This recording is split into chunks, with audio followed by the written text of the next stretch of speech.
of the position for the moderator and synod clerk of the Presbyterian Church respectively has been held all across the different presbyteries. Those were major stories. Good evening to you all. This is High Prime of Tuesday, the 15th day of October 2024. For presentation, I am a technical Larry Kevin Tabot. We begin this newscast with a story from Boya, where people of the second-class chiefdom of Great Support in Boya subdivision are complaining following the diversion of roads in their area. The said road that has been diverted by the contractors in charge of the construction of a new bridge over there in Great Support chiefdom is being championed by the Boya Council, who deem it fit to extend the bridge that has been narrow over the years regarding the influx of persons in that neighborhood, in that chiefdom, or in that part of Boya. According to the set disgruntled inhabitants in that area, something needs to be done fast, as the duration of the completion of works of that bridge stands at 6 months. We have details with staff lady Rita Mafani Mujoko. Following the new order from the Boya Council by the mayor, which states that the mobility of persons and the circulation of vehicles along the stretch of road from Moki Garage will be interrupted for a period of 6 months due to the reconstruction of the bridge, the stretch of road from Great Support Market to Palapala Field was selected for usage. This has, however, been received with mixed feelings by many persons in the markets and even the neighborhood. This time business really pass over before any man get one small table where you put and so then now you don't come make another you don't shoot guy for pass me what the pass you are worrying me for one cent a problem. So sometimes they can't put away they need to move and say more maybe she not for say. To some taxi drivers, they find it hard to use the road due to its nature and the hours spent there. It's affecting us because of the bad road. It's an unusual way for us the driver to use it. But yeah, as you can see from there, you have stones there that are stepping. Sometimes hit our sump of the engine, affect the engine. Then the ball joint of the car, the tire, it affect the ball joint. So it's very difficult for us to use this part of the road. So some of us will come and turn here and go back. Because to pass here, the road is too small. As you can see, it's too small for two cars to pass at the same time. Sometimes we struggle to see how we will find our way. The market vendors, on the other hand, see this as an opportunity to easily move their goods into the market and also create a safe space for customers, which wasn't the case before. Now development where it will help all we, because as a don't make an hour we don't come for about to the sea and say a good thing where it can be, yes, for the road, because we overfed tight for the market. Motor then they not be get access or pass. According to those in the neighborhood, they face many challenges leaving their homes to their various destinations, as they have to trek long distances to reach the junction in order to get a taxi. Based on the road blockage, it has caused us, I'll speak first on the effect, it has caused us a distance limit. When I talk about a distance, some of us used to leave our house and stand at the roadside to take a taxi. But now, from this period, henceforth, we need to check to a certain distance, even though it's still at the road. We need to check to a certain distance, like 2 meters, to get to the junction where they have aligned us to take a taxi from there. So it has limited some people. Even the bridge, where the bridge is blocked, some people cannot take a taxi from that location. So they'll need to check far beyond where they are to come to YC so that they can easily take a taxi. The road they affect me because we come for here. I supposed to drop motor for Wise Market before work about food comes to for back to town. So we know they for wish for back to town is not easy for see motor for wait. You could drop it for back to town. It should be noted that this reconstruction process will last for a period of 6 months, indicating that this road is expected to be in usage for the time being. Many are of the opinion that more should be done within the stretch of road from the Great Support Market to the Palapala Field to better the movement of vehicles. Today is being celebrated as the International Rural Women's Day, with the theme for this year 2024 that focuses on that focuses on empowering women living in rural areas and through education and access to technology and ICT. This in Cameroon was being taken with utmost respect as the Minister of Women's Affairs and the Promotion of the Family, Professor Marie-Therese Abena Ondua, took the celebrations to the south region of Cameroon as she urges rural women in Cameroon and around the world to make sure that they stay true to their values and what the theme for 2024 says. Aisha Mben completes that story for us.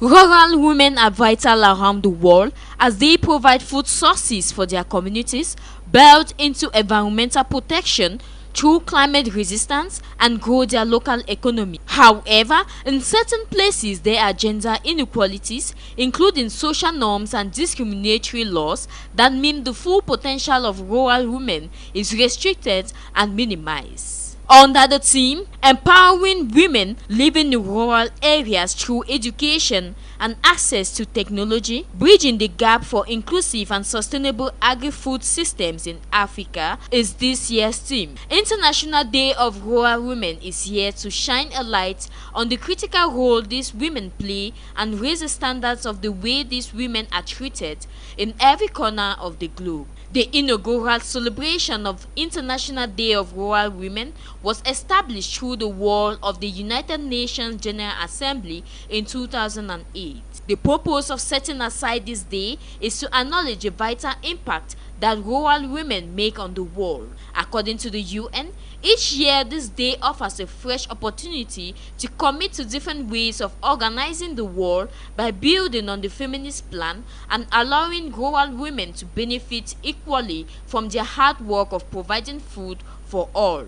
Each year, a different theme or motto sets the tone for this day to provide focus on the important points about rural women that are featured for the coming year. Away from that celebrations, we now take you to talk politics, where the national chairman of the main opposition party in Cameroon, that is the Social Democratic Front Party, Honorable Joshua Osei Namangi, has laid down rules and modalities in which the SDF party will be taken for the 2025 presidential elections and 2026 municipal and legislative elections that will be coming up.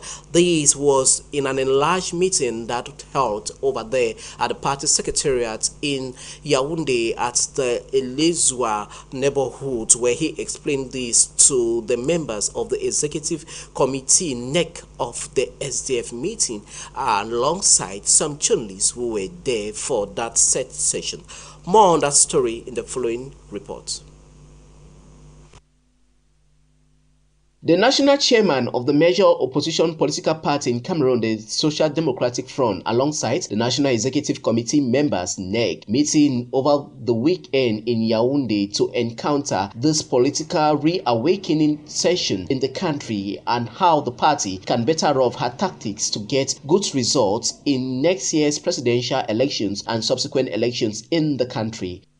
On voters registration on the electoral list, we have done a remarkable job. As we can see, we have been challenging the different electoral agents such that after voting, they should make their presence known in the vote count session. We will be doing the needful so as to address the electoral malpractices that are quite imperative in Cameroon, as we will be deploying them all over the national triangle and for the different lists that will be made known for the municipal and legislative elections.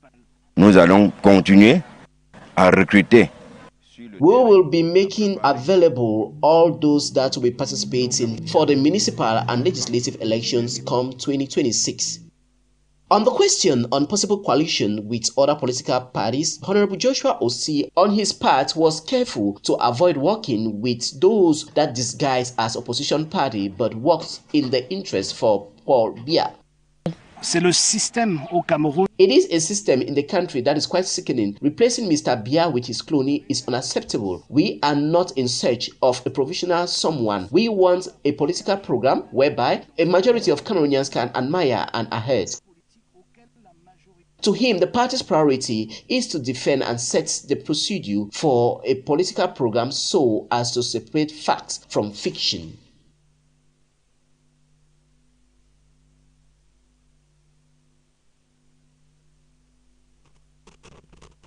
Moving on to church news, we focus on the Presbyterian Church in Cameroon, the PCC, where presbytery elections and the nomination process for the next moderator and synod clerk of the Presbyterian Church in Cameroon has taken place across the 31 presbyteries in the country. The event that unfolded hitch-free across the different presbytery saw the Reverend Mickey Hans Abia alongside Reverend Ayok Solomon Eta, who led to the final tally as the major persons who will be going in for the election, as they led in their various vote tally collected by the electoral board of the Presbyterian Church in Cameroon. As a reporter, Vars in this report. The nomination process and presbytery elections for those who will be running for the office of the moderator and synod clerk in the Presbyterian Church in Cameroon, the PCC, unravel hitch-free across many of the presbyteries in the country. Nominating for the offices of synod clerk and moderator. For others, it is almost a routine that every time we are here, we have seen it before, and so we are part of this history. Therefore, our prayer is that God should guide us during this meeting, especially inspiring the Presbyterian Secretary, the Chairperson, and the Treasurer as the direct business of the day. Today, our text, which is an address by Paul, the church in Colossae, directs us to a powerful truth found in the whole letter, but specifically for us today in this portion, Colossians 3:5-11. As the Fakonot Presbytery, the elections and nomination process unfolded hitch-free as the procedure commenced immediately after the church service and evaluation of the presbytery report for 2023 that saw the arrival of the outgoing moderator, Reverend Funky Samuel Foba, who ushers in the electoral process. The church anthem being sung by the different electors, reminding them all of the church who got her independence from the Basel Mission in 1957.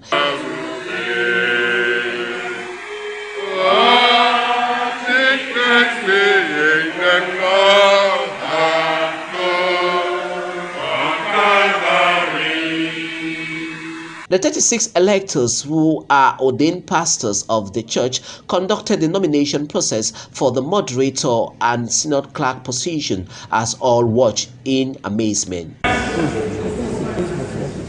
Reverend Yogai Bodika, Reverend Mumpo, Reverend Nicky Hans. The agenda that was executed will be a stepping stone for two of the men who, if succeeded in the electoral process scheduled for the month of November, will become the next moderator and synod clerk respectively as the 31 presbyteries of the church wait in anticipation. The final tally for presbytery nomination process saw Reverend Mickey Hans Abia emerging first for the position of moderator, as he is closely followed by Reverend John Guy Polycarp and Reverend Numfo Godwin, who came second and third respectively. For that of the synod clerk, Reverend Ayok Solomon Eta came first, while Reverend Mukoko Simon Elive and Reverend Mukoko Thomas occupied the runners-up positions. Beautiful reporting there. We now move on to the Cameroon Baptist Convention Health Department, who has been congratulated by the Cameroonian government for the firm executing of the HIV and AIDS Free Project Zone 1 for the next 5 years. This congratulatory message was conveyed via the Southwest Regional Delegate for Public Health, Dr. Eko Filbert, who transmitted the message from the government to the CBC Health Services, as Alice Lekeliengwe was there and now brought back the following reports.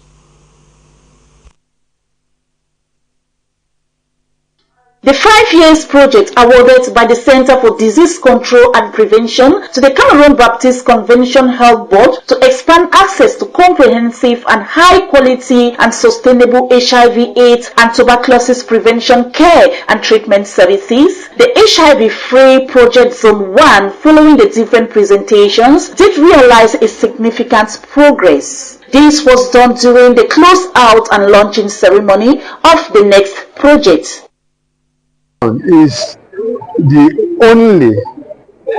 only private partner that are able to achieve some of these results in the whole world, not just in Cameroon. So I don't know what to say different. It's just to say that we are extremely excited and happy to have a partner like the Cameroon Baptist Convention in the health domain. The event took place over the weekend, chaired by the Southwest Delegate of Public Health, who also officially launched the October 2024 to September 2029 new project. So this current phase where we are in, which is the fourth phase, starting 2024 to 2029, we will be focused on transitioning the services totally to the Ministry of Health by 2029. And of course, it's been implemented following the district approach, which the delegate already mentioned to you. And we're hoping that working together with the Ministry of Health, we will be able to reach epidemic control by 2029 and not waiting for 2030, which is the UN target for meeting epidemic control. Cameroon Baptist Convention Health Board in this project used the evidence-based approach.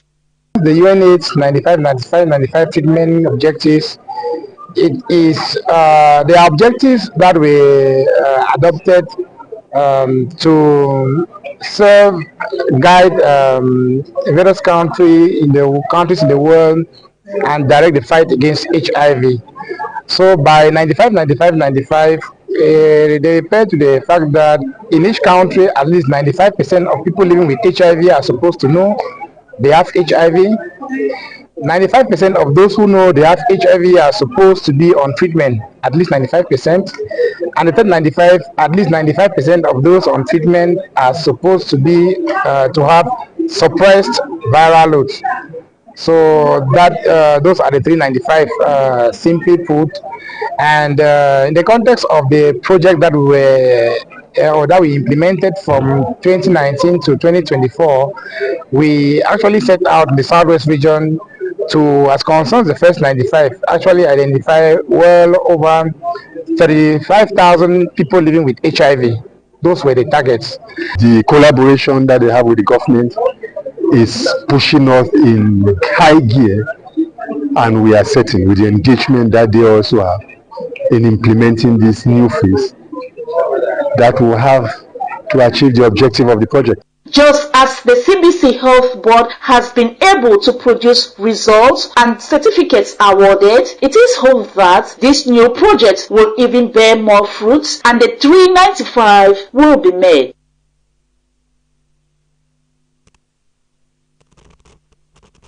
So our viewers in Cameroon and around the world, you are onto High Prime and we are coming to you live from our new studios here in High Television.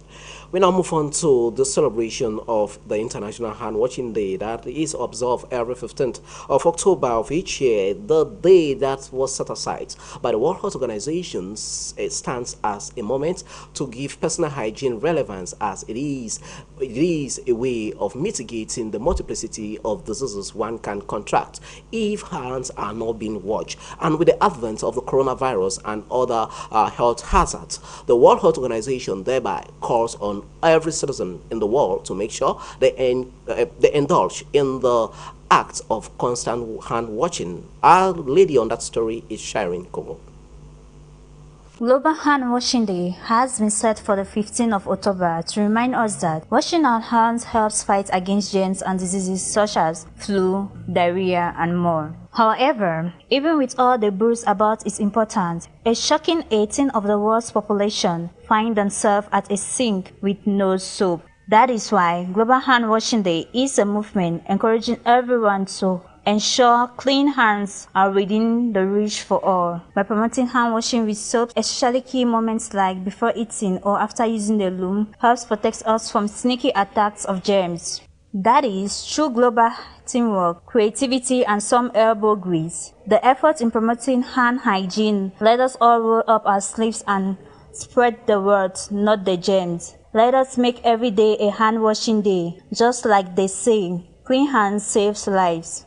With this in mind, each year has built a momentum with educators, healthcare workers, everyday heroes, rallying up troops to create awareness from schools to hospitals, public squares to digital wall.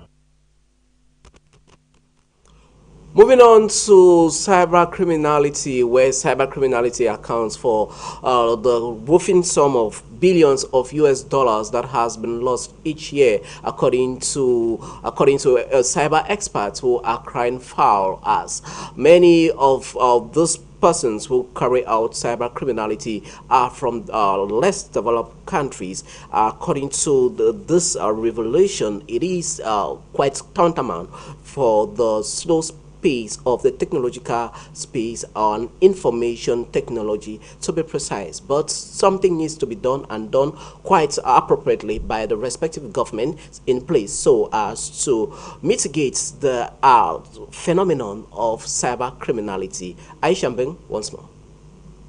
The White Cane is a mobility tool that gives independence by making it possible for blind and visually impaired people to safely move on their own.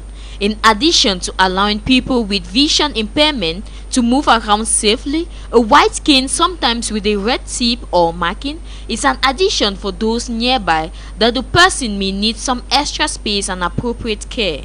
White Cane Safety Day is here to raise awareness for the presence of white canes, what they mean, and how people can learn more and be helpful in relation to vision impairment. The white cane got its start as a symbol for vision impairment in the decades between the two world wars. Beginning in Europe, the indicator of the long white cane then spread to North America and other places around the world as well. Today, the National Federation of the Blind supplies a long white cane free of charge to everyone with low vision or blindness to help them navigate and also act as a safety indication to others. Not every special day of the year has approval from the US President, but one important day that does is White Cane Safety Day. This day was first proclaimed in 1964 by President Lyndon B. Johnson. White Cane Safety Day was established with the intention of making everyone aware of the significance of a white cane and to encourage people,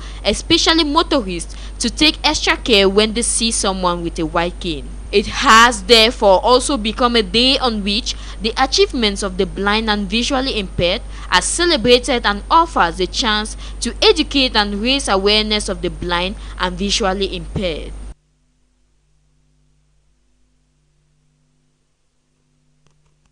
And we are sorry for that mix-up. That was Aisha Mbeng reporting on the relevance of the white cane that is used by visually impaired persons or persons living with a disability. In that report, we discovered on the various technicalities where we can identify someone who is living with a visual impairment and assist them in one way or the other. But still, we're going to be remaining with you, Aisha Mbeng. This time around, you'll be telling us on the huge effects of cyber criminality to local government and the detriment it stands to upcoming businesses that are just starting up, or better still known as startups. In this report, Aisha gives some modalities in which the various respective governments in the world needs to play so as to mitigate this issue or phenomenon of cyber criminality. In recent years, cybercrime has skyrocketed globally, with the number of successful cyber attacks more than doubling in the past 5 years. This alarming trend is also evident in Africa. In 2023, the continent recorded the highest number of weekly cyber attacks per organization. These incidents can have devastating consequences for businesses and governments, ranging from disruptions in business operations to large-scale theft of funds and the leak of sensitive data. According to the United Nations Economic Commission for Africa, the lack of preparedness against cyber threats could cost African countries up to 10% of their GDP annually. Additionally, social engineering plays a role of 52% of successful attacks on organizations and 91% on individuals in Africa. About 29% of these attacks involve fake websites mimicking company, bank or payment system authentication pages. It is worth noting that one of the main challenges for the African continent lies in the inadequacy of cybersecurity infrastructure. Almost 90% of African businesses lack cybersecurity protocols, making them extremely vulnerable to attack. In response to this critical situation, experts are calling for a revamp on Africa's approach to cybersecurity as the continent undergoes digital transformation.